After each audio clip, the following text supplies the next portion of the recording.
Hello YouTube, it's the Frog Queen here, and today I am talking to American comic book writer Justin Jordan.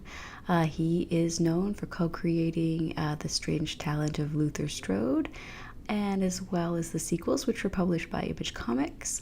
He's written 22 issues of Green Lantern, New Guardians. He continues to work for DC. He's written several different runs on the New 52, including Superboy, Deathstroke, Team 7. And he's co-creating Deep Space for Boom. He wrote one of my favorite Image series called Spread, which is an ongoing. And he also wrote Dead Body Road, Dark Gods, and many, many, many more. He's also one of the writers to be nominated for an Eisner for the In the Dark, a horror anthology. And without further ado from me, here is Justin Jordan. Yeah, so awesome. Thank you so much for talking to me. I guess we could just dive right into some questions. Sure. But why don't we talk about, if you can, what you're working on right now? Oh, what am I working on right now? So I can. A lot of it's going to be spoken about in vague terms because, for whatever reason, a bunch of the stuff I'm working on has not been announced. So I'm still working on Planet of the Apes Green Lantern, which starts in February. Oh, okay. Yeah. So that's rad. That's actually super fun. It's a crossover story then? It is. That's so crazy. I've not even heard of that one. Has it ever been done before with Green Lantern and Planet of the Apes? No, that one is entirely new. So they've been doing a few Green Lantern crossovers lately that are sort of out of continuity. So I think they recently did Green Lantern and Star Trek. I think it was Next Generation Star Trek that they were actually crossing over with. I heard that one. Yeah, was talking to somebody at a convention about that. Yeah, and that actually evidently did really well for them. So they're doing more of that. So I ended up on Planet of the Apes Green Lantern. I'm working with Robbie Thompson on it, who had done for writing. He had done Silk and some other stuff from Marvel. He's a writer from the show Supernatural, actually. Okay. I think originally. I'm not sure if he's still with them or not. Oh, that's neat.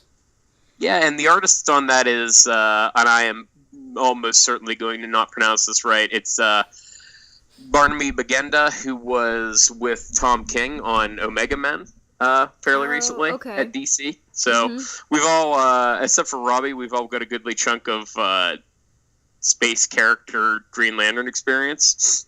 Right. You've already got, what, a 22-issue run on Green Lantern, right? I do. That's awesome. I do. It's actually even more issues than it sounds like it, or even more pages than it sounds like it is, because I also did Van Jensen and I wrote like the entirety of the Godhead like double-sized intro thing, and then there was some annuals in there and that kind of stuff. So I had a good chunk of time working in the Green Lantern universe. I've written more of that than I have written any one other thing. Oh, really? I've written 18 issues of Luther Strode. I've written 21 issues of Spread so far, so that's just about to overtake my my Green Lantern run. But yeah, Spread's still my favorite. I think personal favorite. I think out of everything you've done, yeah, that's probably. Well, I love Kyle Stram as well, so. It's just kind of like the best meeting. His stuff's really good. Yeah, it's like the best of both worlds, like writing and art. It's just, and you guys mesh so well. I'm always curious about how you guys got together to actually start working on Spread together. Now I'm totally going off topic now, but I might as well ask you that. Oh no, that's fine. Kyle and I met through Tim Seeley of Hack/Slash fame, and I guess these days Grayson fame, because that's kind of a big deal for him. I was just hanging out with him 2 weeks ago in the bar down here. Oh, sweet. Tim is super rad. Yeah, he did the CalCon convention. It's good that you mentioned the bar, because that factors into the story. When I went to the New York Comic Con the year that Strode was first released. The first issue of Strode had been on the stands for like a week, if a week. Might have only been 5 days. And Tim had happened to have read it while he was on the plane coming in, because it's his kind of book. So we got to talking at a bar that night, and I actually think he introduced me to Kyle for the first time then. So it might have been right then when it was just oh, hey, this is Kyle, his art's really rad and that kind of stuff. And then the next New York Comic Con, Kyle and I ran into each other again, and I had at that point had started coming up with the idea for Spread. I don't know if it was the next New York Comic Con or the one after that. In any case, it was a New York Comic Con or two later. And I had started coming up with an idea for Spread, which was not yet called Spread in those days. Okay. And I had checked out Kyle's stuff. The original name for it was Redlands, because everything was red, which that was never meant to be the title of it. But okay. when I approached Kyle about that, that's actually, I'll segue into a tangent of my own story. So when I first talked to Kyle about it, I told him about Spread, which was, what it is now. It had not changed much. But I accidentally sent him the information about something else that had red in the title. I don't actually remember what the comic was, leaving him I was very confused for a bit until we sorted out that I had sent him the wrong damn book. Oh no! Yeah. But since Tim had introduced us, I looked at Kyle's art online, and it ended up being super rad. And I was like, yeah, when I thought up a Spread, he was, pretty much the first person that I thought would do it. And then it took us a year or two to get everything cranking. The year before Spread came out at New York Comic Con, once again, we had a preview book and stuff out when we just had the pitch and all that kind of jazz, and it got picked up by Image. So that's kind of how we came together. Tim's been good. Tim Seeley actually also gave me my very first work for hire in comics, which was writing 2 issues of Hack Slash a few years ago. Oh, I had no idea. I did. I wrote The Secret Story of Vlad, his family history. Oh, that's awesome. That was your very first comic, or? No, that was the very first work for hire comic that I did. It's the first okay. comic thing I ever wrote that I did not co-own or co-own. Okay, I see what you mean. What was your Which I've since done a lot of. What? Go ahead. Go ahead. I was going to say, no, what was your it, first work? There's a slight delay, so we end up talking at the same time. It's fine. It happens. Yeah, I was trying to, I noticed it, and I'm trying to compensate for it, which is slightly difficult. So, but go ahead with your question. I was going to say, I don't even know what your very first works was. Your very first story. What do you mean? Comic story, like your first comic that you ever worked on. I don't know what it is. Oh, the very first thing, that's a complicated-ish question. Oh, no. So the Justin Jordan story, as it were, is that I always loved comics. I have actually literally been reading comics as long as I can remember, and I mean literally. One of my very earliest memories, before I could read, was a Popeye comic from when I was like 2 or 3 years old. Oh, nice. Yeah, and I remember being obsessed with that then. And what it was I'm 38, so when I was a kid, especially a kid that age, you could get comics everywhere. You would go into any grocery store, and they would have the newsstand comics or gas stations and all that kind of stuff. Yeah. So when we were grocery shopping, Mom would sit me in the cart with my legs through the little thing, and she would just hand me a comic book to keep me occupied and, not yanking stuff off the shelves. So that has been a 30-odd year love affair with comics. But it took me, and I had known for a long time that I wanted to write, and I did a lot of that. But I came up kind of before the internet. The internet started becoming like a legit thing when I was first going to college and stuff. And especially since I was in rural Pennsylvania, we were still a ways from even really having some sort of local dial-up provider. So I got there, and I knew I can't draw. So I had never really considered comics as a thing I could do, but circa 99, 2000-ish, I started lurking at the Warren Ellis Forum, and as did everyone else in comics, although they didn't all lurk. But many of the people who are writing comics now were there then. I realized then that I could use the internet to find artists and stuff to work with. So in and around 2001, I started doing my own kind of mini comics and that kind of stuff. I started off with like 5-page short stories and stuff. And over the 10 years or so between that and getting started with Luther Strode at Image, I did a bunch of those, a bunch of anthology work, nothing long form, pitched a bunch of comics to Image and Dark Horse and others. And my first real thing was I got selected a number of times for Zuda, the DC kind of digital comics initiative that they had in like 2007. As a matter of fact, one of the things I did that got into the finals to get voted on was with John Bivens, who is the guest artist on Spread right now. So John and I have a long history as collaborators as well. So there was all of that, and then I hit with Luther Strode. I pitched Image, and that was my first long-form published comic book work. So, yeah, in terms of long-form storytelling and miniseries, and something that's more than maybe 10 or 12 pages, the first thing that anybody ever got to read of mine in public was Luther Strode and Image back in 2011. Okay. Is Luther Strode ever going to be releasing like an ultimate collection? Because now you've got I think it's turns out to 3 trades right now, I think. Am I right? Are. It'll be, if all goes well, it'll be next October. Okay. We had suggested it to Image a while back, and we wanted to wait to make sure the 3rd trade had been out for a bit. And they suggested October, which October is when the series started back when it first came out, and it would also have that hardcover omnibus out if we can do it when we're coming up on New York Comic Con, which is also just a good place to debut a book. We would like to do that, and if at all humanly possible, we would like to have me, Trad, and Felipe all at the con for it. Oh, wow. Yeah, we are currently even scattered to the 4 winds more than we usually are. Trad right now is in England, in London, because his wife is in grad school over there. Oh, okay.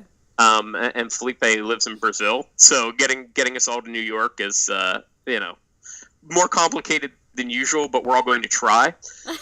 So, yeah, if all goes well, we've already started doing. We have a pretty good list of what we want to include in it. Not obviously the 3 series, but also additional material. And we've done cover sketches and that kind of stuff. So we are moving forward on that. Nice. I know we got sidetracked because this is always what happens whenever I do interviews. One question leads to another. I thought I'd go back and ask you about the new Planet of the Apes. Just because I am a huge Planet of the Apes fan. I love Planet of the Apes. Are we going to be seeing any familiar faces in that? Oh yeah. It stars Cornelius. Oh wow, okay. Yeah, and you will see by every familiar face probably in it. We've definitely got Dr. Zaius, General Ursus, Zira, Cornelius. Taylor is mentioned. Okay. I can't say the underground mutants play a role and that kind of stuff. Yeah, it's funny.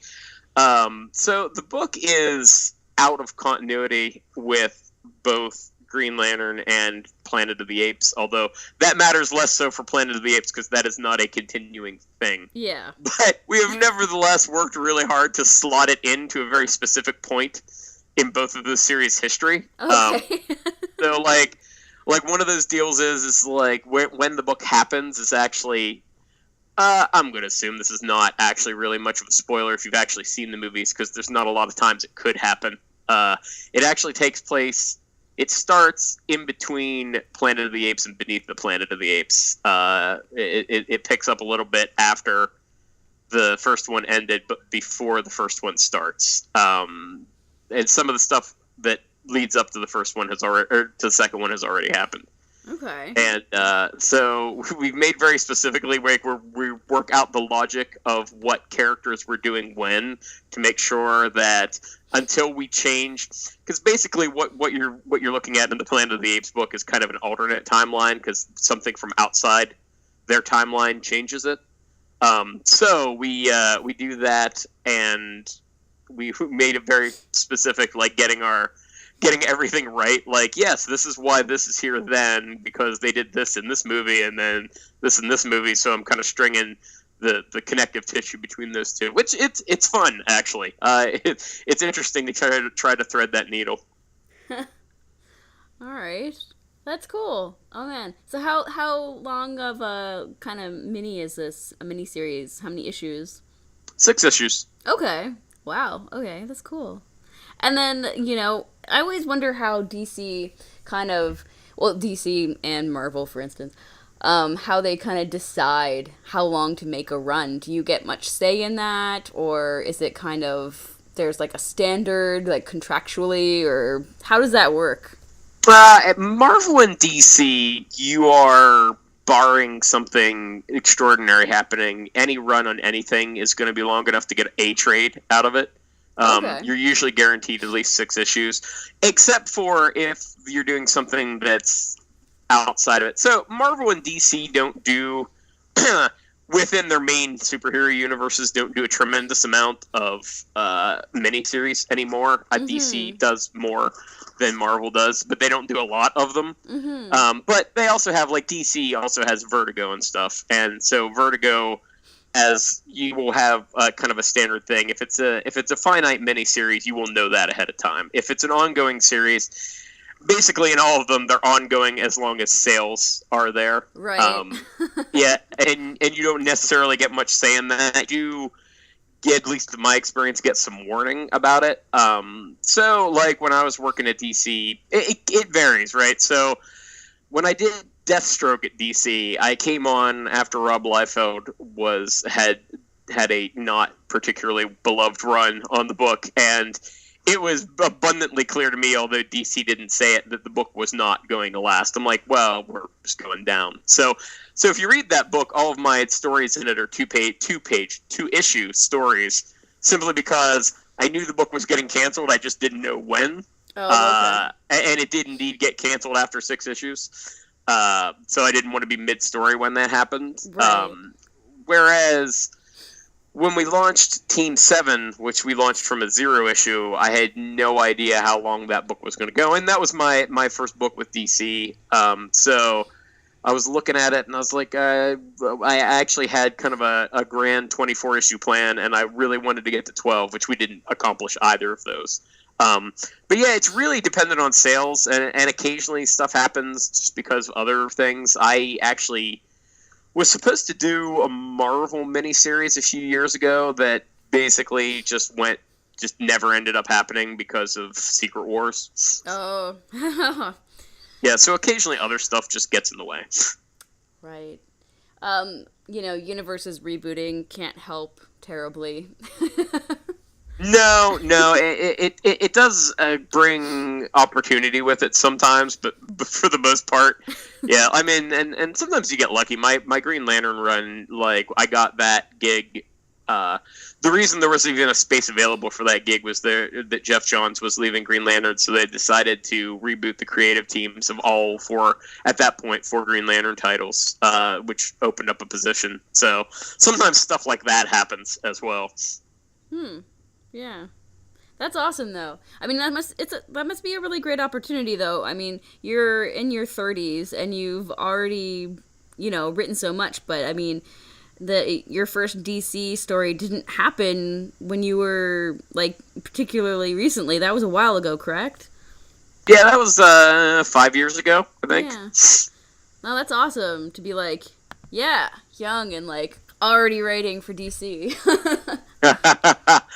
Now, it was interesting. I have mentioned that so Trad Moore, the artist on Luther Strode, is 10 years younger than I am. So he just turned 28.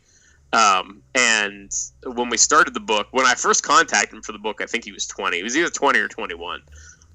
So it was a while ago. It was 2009. So He would have been 20, I think. He would have turned 21 that year. And so, because of that, the my relative age and stuff comes up. Not a lot, but every now and again. And I'm like, boy, I am glad, actually, that I kind of broke in when I was in my 30s rather than my 20s, because I was way dumber back then, as is generally the case for most people. And I have managed to not make some mistakes that I'm sure I would have made in my 20s. So in terms of actually building a career, starting later in life is probably better.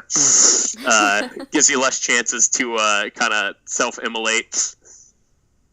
Well, and I'm sure, like, you know, you're much more confident and comfortable in yourself. I think most people are in their 30s in comparison to their 20s, and so you can be more confident in your decisions and your decision-making ability, I think. Oh, yes.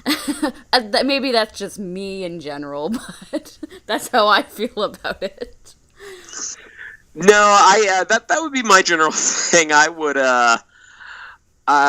say that as you get older, if you're lucky, anyhow, you get much better at, if nothing else, you get much better at navigating your own crap, right? So, like, at this point in my life, like, I know that there's stuff, like, I should do, and I'm like, I'll never do it. Like, it doesn't matter that it's a great idea. Like, I just don't have, I know myself at this point. Like, you know, like, sustained, like, marketing kind of stuff. I'm like, no, if I want that done, I need to hire out, because I will never do it. Like, sorry.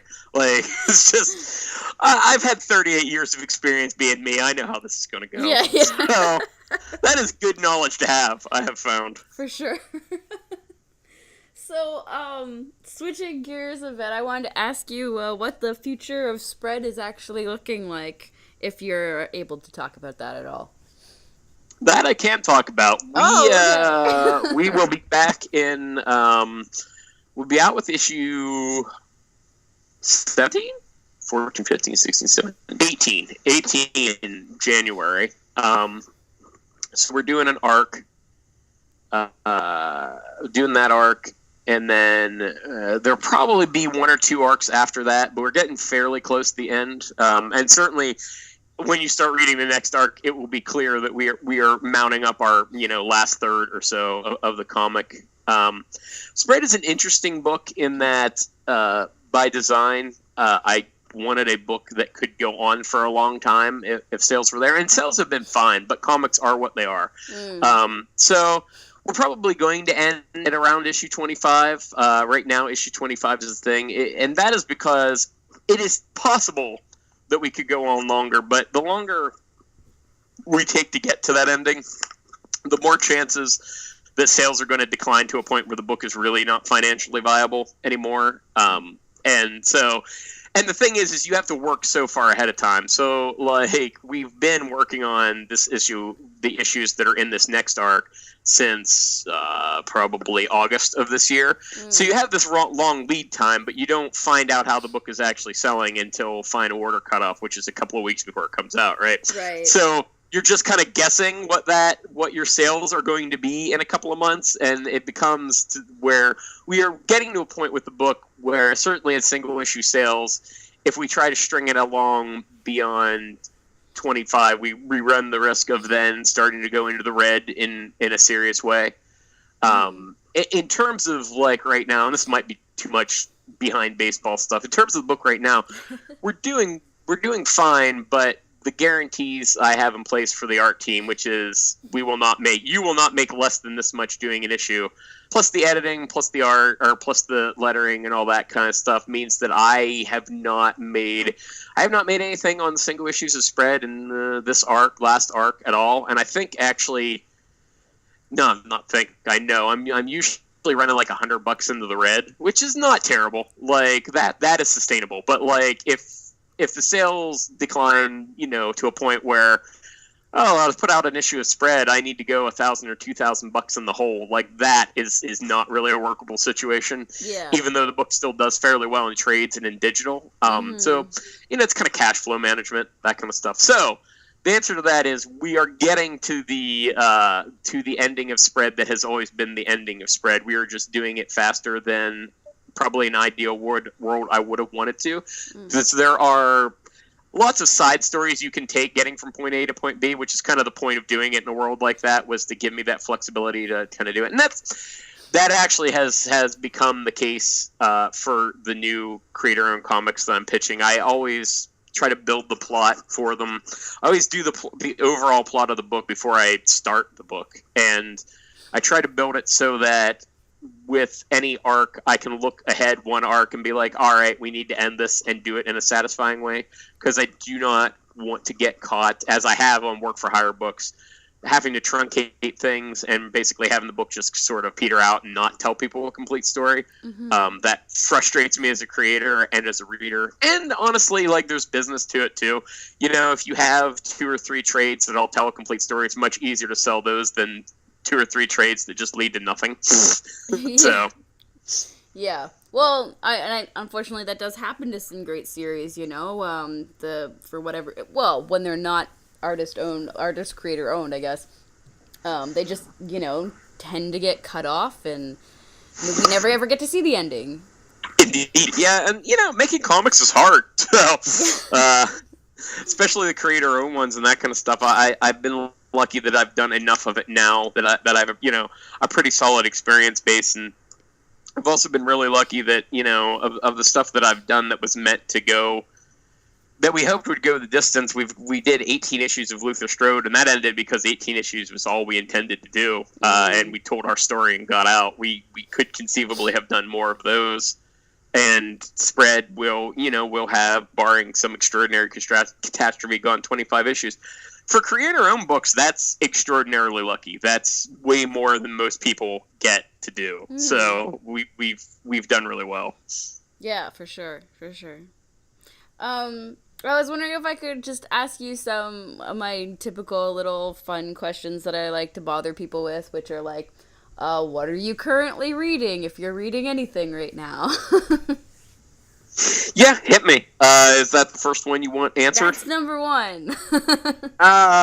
Bunch of Image stuff. So I would refer myself as part of the problem, because I make it to my my comic book shop infrequently, and what I now almost invariably do is read 1 or 2 issues of the floppies and then wait for the trade. Hence being part of the problem. Since people talk about why it's important to buy singles, and it is, but I understand why people don't, because I also don't. Monstrous, I like Paper Monstrous. Girls, really rad, yeah.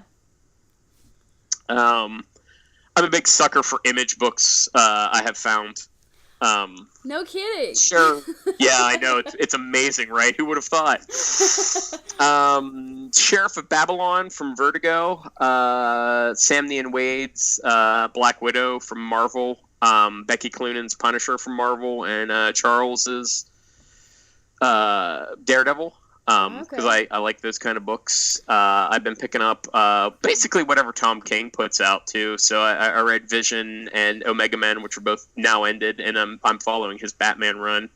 And then kind of whatever else strikes my fancy. That's the stuff that kind of pops in my head. I'm looking forward to Motor Crush from the Batgirl team, which should be out. If it's not actually out already, it should be out soon. Okay. How is Becky Cloonan's run there for Punisher? I haven't seen any of it yet. Not bad. It's good. She's writing it rather than drawing it. It's the late Steve Dillon who is drawing it, so I don't know how much more of that we're going to get. Yeah. But it's been good. I really like Becky's stuff in general. I like her writing and her art both. And it was interesting to me to put her on something like Punisher. Yeah. But it's been a good run, so. Cool. All right, question number 2. If you could work with whoever, who would you work with? Like, whoever you wanted. Oh, there are a few people. There's, if I could ever peel him away from Brian Azzarello, I'd love to work with Eduardo Risso. The 100 Bullets is one of my favorite comic book series ever. Oh, wow. Okay. So, yeah. I wouldn't Goran have guessed Parlov. that. What's that? I wouldn't have guessed 100 Bullets was like one of your favorites. I don't know why I never would have put that together. Oh yeah, you don't see as much of it, I think, probably in my comic book work, but in general, I'm a really big crime and noir guy. So that kind of stuff does. I've only as yet gotten to write the one Dead Body Road. It's really my only foray into me doing that kind of stuff. But I love crime comics. Darwin Cook's Punisher Parker adaptations and that kind of stuff. Oh, okay.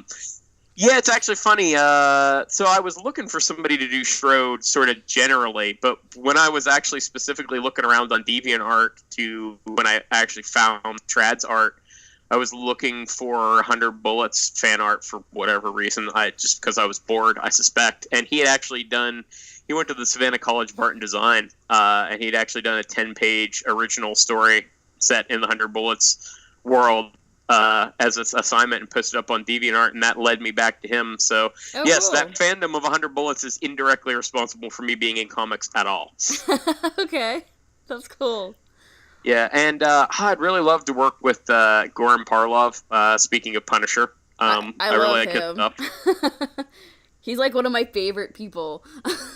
Oh, yes. And I want to work with James Herron at some point. Oh, yeah. Daniel Warren Johnson is another on it. And then, I know both those guys. It's just a matter of actually, coming up with something that's, worth their while to do it. So it's not as unreachable as the Parlov and Riso ones kind of feel, because they're pretty sewn up with the other stuff. Parlov, as far as I can ever tell, is generally only working on one project at a time, and he's always working. Yeah, that seems to be the case too. I was pitching a creator-owned thing that's a paid gig to somebody. And I'm like, well, if we can get Parlov, that'd be awesome. But I'm like, I feel like between his regular work and doing stuff with Mark Miller, it's probably not likely to. He's not likely to have an open spot in his schedule anytime soon. You never know. Just poke him. Well, if I can get to the Mark Millar standard of income, and I can throw great big bags of sacks of money at artists, that would be helpful. Yeah, that would definitely be amazing. You want $10,000 an issue? Like that would make my life much easier. Yeah. No kidding. Oh.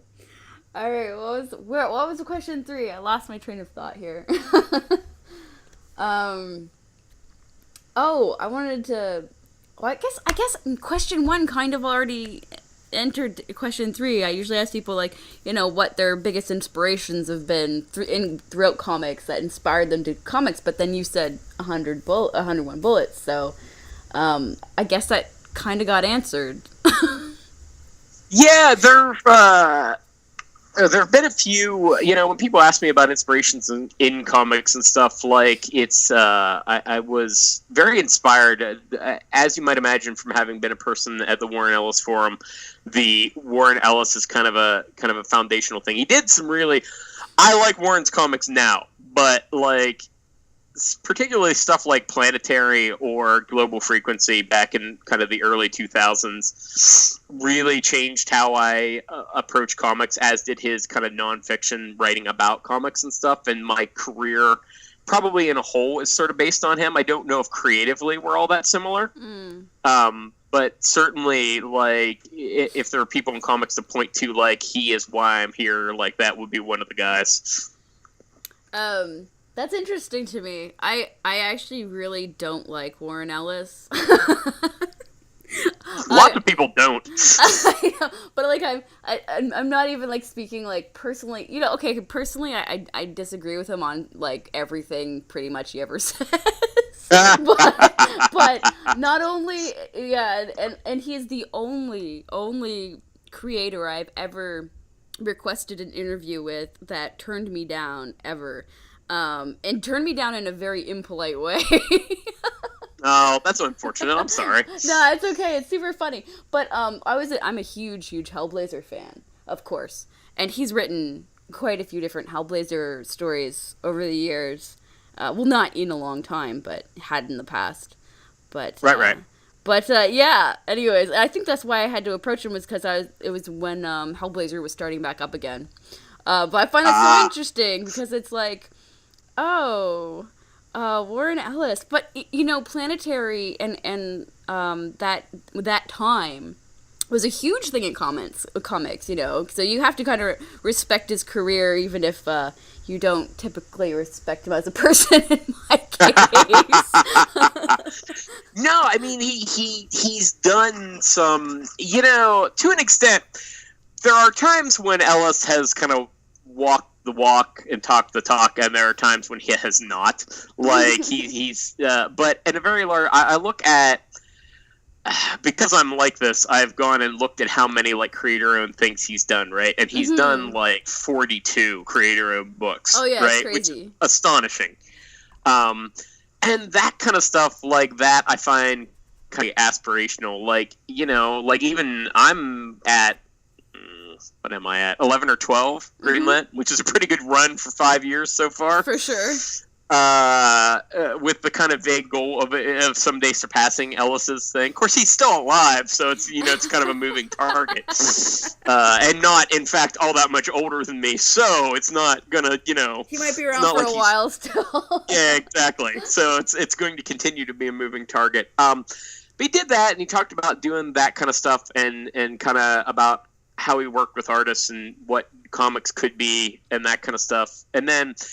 That was inspirational, and then, like, you know, particularly in, like, Planetary, like, that was the first time for me that I'd really kind of seen that deconstructionist approach to comics. It was not a thing that he did. Obviously, Watchmen is deconstructionist in its own way, and certainly other comics exist that have done the same thing, but Planetary, for me, came along at that right time to be like, oh, yeah, this is using the comics medium, and specifically a superhero sort of genre, to explore and kind of do these other genres of things. You know, he hits on monster movies and ghost stories and all this other kind of stuff in the context of Planetary, and I hadn't really seen anything like that before. That was kind of a new approach for me. And honestly, like, there's a line from that to Luther Strode, which is, in its way, kind of a deconstructionist take on a certain kind of superhero and certain superhero tropes. Mm-hmm.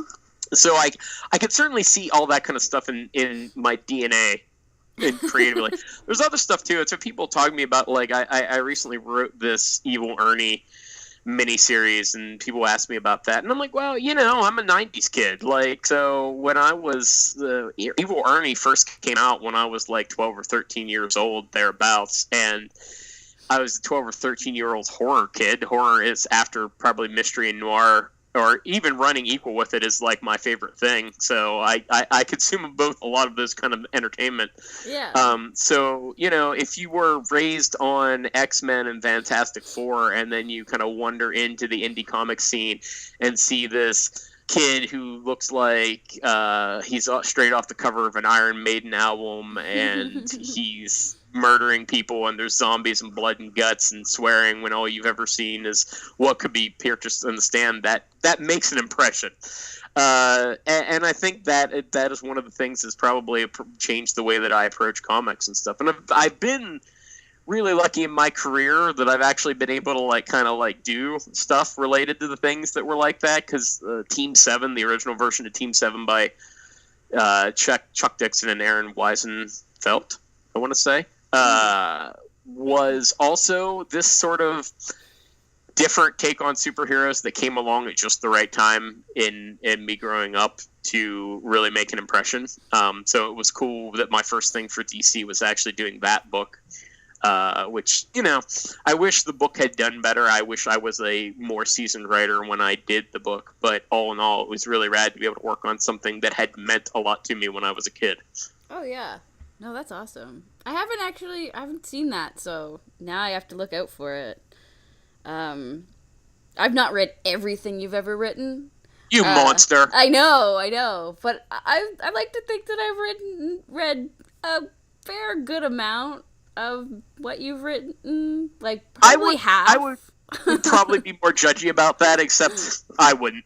But I can't even be fake judgy about it, because I've written a lot of comics, which I don't necessarily realize all the time, but I have like 100 and I don't know, like 120 published issues of comics at this point, which is a lot of books. Yeah, totally. And I also realized that I have entirely forgotten that I wrote some comics, so I don't blame people for not having read them. And not because they're bad comics, just sometimes people point out, you wrote blank. I'm like, crap, I did write that. I was hoping everyone would forget. No. It's not even they're bad. It's just I tend to work pretty hard on a lot of stuff, so like you just lose stuff in the shuffle. It's like, yeah, I can understand. I wrote that like 50 issues of comics ago, so. Yeah. Oh yeah, I can see forgetting that kind of thing after a while. But yeah, speaking from like a fan's point of view, it's actually really hard to consume everything that a particular person has put out, like a particular creator, because especially in the comic world where things go out of print and then you can never get your hands on them ever again. Oh yes. And then that's when you've got like the people like me where you start scouring the internet for like lost issues from like 30 years ago that will never be published again, who nobody knows who those people are. And you're just like, somebody has to have this online somewhere. But, so there's a lot of us fans who, can't get our hands on everything, unfortunately. Yeah, no, I have recently, my buddy Rafer Roberts, who writes Harbinger, and good lord, what did he write before that? Anyhow, Archer and Armstrong over at Valiant. Yeah. Rafer and I have been buddies for years and years and years, but recently he got me Slash Maraud. And I'll mention, the reason I am mentioning Slash Maraud is that I have this middling fixation with like DC house ads that existed in the late 80s, which some of them were awesome to the point where, although I've never read the books, the house ads have stuck with me like literally 30 years later. So like I remember one for like, there's a book called Tail Gunner Joe, which I'm guessing very few people have read or even heard of at this point. There was a book called Slash Maraud, which Rafer actually found in the back issue bin for me, which Slash Maraud was just this dude. The ad was this dude at a bar drinking with this aliens around them also like partying, and it's like, yeah, we got 3 years to the end of the world, let's party. And that just the ad just stuck with me. That's the entirety of the ad. And there are others, they were really nailing that. So like I'm going around now and sort of tracking that stuff down. Much of it, like, good luck finding a Slash Maraud collection. Like that's a back issue bin like thing. You know what I mean? Like, it's the same way, like, I don't know that, like, Tail Gunner Joe has ever been collected. There's a lot of that stuff that is there. So, no, I am right there with you. Like, there's lots of stuff that's just hard to find. I was like, Yeah. Well, I just realized we've been talking for 45 minutes. So, I will let you go. I have to do work, and I'm sure you do too. Do you work around the clock, like 24 hours? Whenever you feel the need? I used to do that kind of stuff. I have found, so what happens to me is, if I work doing actual script work past about 6 o'clock at night, then I cannot sleep that night. Right. And, like, so doing that, like, puts me on this continually jacked up sleep cycle that means I get less work done. Oh. So, yeah, now I usually call it a day around 6. Tonight, I need to make some tweaks to a pitch and read my notes for a couple other things. So that it's mostly a light night and that kind of stuff. I don't know if my usual Sunday night fare of Westworld and Walking Dead and Ash vs. Evil Dead are on tonight, or if Thanksgiving has kind of thrown those for a loop. But right. Yeah, I'm gonna play with my cat for a while and read notes and then watch television. Sounds good. Not bad. No, Sunday nights go. Not terrible. Yeah. Well, I actually do most of my interviews on Sundays because it's the one day where people actually have a bit of time to, like, talk. Yeah, I do often work on Sundays. I do make a point every week also to take Saturdays if I can. Every now and again, deadlines don't let me, but usually Saturdays I do nothing. I don't do any work at all. And then Sundays I'll do script work and stuff if it's really necessary, but a lot of time, and this Sunday as well, because I don't have any real pressing deadlines. I just did plotting out, doing plot work and stuff for stuff I'm going to write this week, just to get me a jump on the rest of the week. So it's good. It's been a relatively relaxed Sunday for me. Awesome. Well, I hope you enjoyed the rest of your Thanksgiving weekend. Thank you. And thank you so much for talking to me. I will be editing this. Hopefully, I'll get some of it done tonight, if not all. Maybe not all. And it'll be up this week. Sounds good. Make sure you hit me up with like a link and stuff. I can put it out on my social media when it goes live. Yeah, definitely. Do you have a particular... if you want to send me your URLs, like to any sites or your social media contacts, which I have most of them, I think, but... I think you probably do. It's basically I have a Justin Jordan kind of comic book page, and that's on Facebook, and that's pretty much it. So okay. Cool. That and my personal page and Twitter are kind of all I got going on. I need to do better with that. That's my December goals, is to get that crap working the way it should. Social media up. Indeed. All right, well, get my Instagram on. Yes, yeah, of cat photos. Well, obviously. All right. It's what the internet and Instagram are for. Well, Tom's very photogenic. I just need to get more pictures of her. Yeah. I've seen lots. They're adorable. Alrighty, thank you for talking to me, and I hope you have a good night. You too. Take care. All right.